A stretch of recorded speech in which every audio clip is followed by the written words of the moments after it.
প্রেমের টানে এক দেশ থেকে অন্য দেশে আসার ঘটনা নতুন কিছু নয়। এরকম ঘটনার নজির রয়েছে প্রচুর। দেশ কাল সীমানার গণ্ডি পেরোনো যেন এখন নিত্য নৈমিত্তিক ব্যাপার। কখনো নারী, কখনো পুরুষ বৈধ কিংবা অবৈধ পথে পাড়ি দিচ্ছেন নিজ দেশ ছেড়ে অন্য দেশে। ইদানিং অন্যান্য দেশের মতো বাংলাদেশেও ঘটছে এরকম অসংখ্য ঘটনা। কেউ সফল হচ্ছেন, কেউ বা হচ্ছেন প্রতারণার শিকার।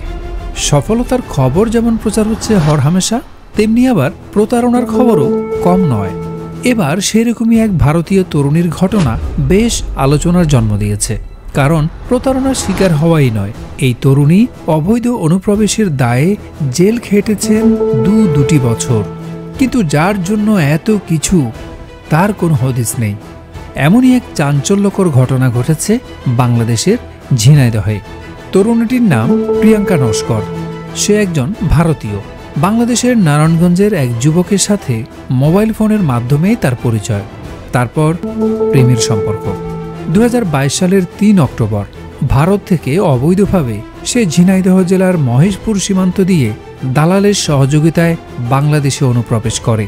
কত মানুষই তো এভাবে প্রতিনিয়ত সীমান্ত পথে আসা যাওয়া করে, কিন্তু বেচারির কপালটাই খারাপ। তাকে আটক হতে হয় বাংলাদেশের সীমান্তরক্ষী বাহিনী বিজিবির হাতে।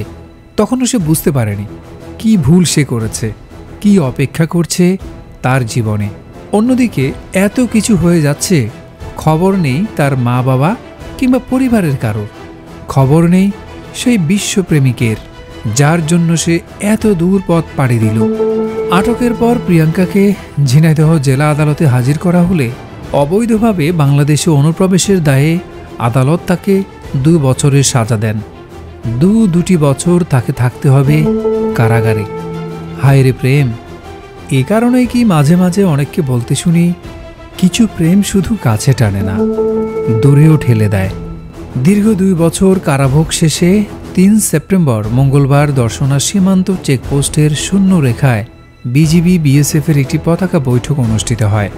আর এর মাধ্যমে পরিবারের নিকট প্রিয়াঙ্কাকে হস্তান্তর করা হয়। প্রিয়াঙ্কা নস্কর ভারতের হাওড়া জেলার শ্যামপুর থানার গোপীনাথপুর গ্রামের প্রতাপ নস্করের মেয়ে। প্রিয়াঙ্কা নস্কর বললেন, বাংলাদেশে যে ছেলের কাছে আসতে গিয়ে ধরা পড়ে কারাগারে ছিলাম, সে কোনো দিন খোঁজ নেয়নি। তাকে ভুলে গেছি। জীবন থেকে চলে গেল 2 বছর। আমার মতো ভুল যেন কোনো মেয়ে না করে। প্রিয়াঙ্কার বাবা প্রতাপ নস্কর ও মা তনুশ্রী নস্কর মেয়েকে নিতে এসেছিলেন দর্শনা সীমান্তে। মেয়েকে ফিরে পেয়ে বুকে নিয়ে হাও মাও করে কেঁদে ওঠেন তারা। মা তনুশ্রী বললেন, 2 বছর মেয়েকে হারিয়ে কত কষ্টে ছিলাম, রাতে ঘুমোতে পারেনি ঠিক মতো। আমার মেয়ে অনেক বড় ভুল করেছে। বাবা প্রতাপ নস্কর বললেন, মেয়ে হারিয়ে যাওয়ার পর কোনো খোঁজ পাইনি। 8 মাস আগে বাংলাদেশ থেকে একজন মোবাইল করে জানায় মেয়ে ঝিনাইদহ কারাগারে আছে। 2 বছর বাংলাদেশের কারাগারে আমার মেয়ে ভালো ছিল। আজ 2 দেশের সরকারের মাধ্যমে মেয়েকে ফিরে পেলাম। যারা আমার মেয়েকে আমার কাছে ফিরিয়ে দিল, আমি তাদের কাছে অনেক কৃতজ্ঞ। এভাবেই সমাপ্তি ঘটল একটি ব্যর্থ প্রেমের গল্পের।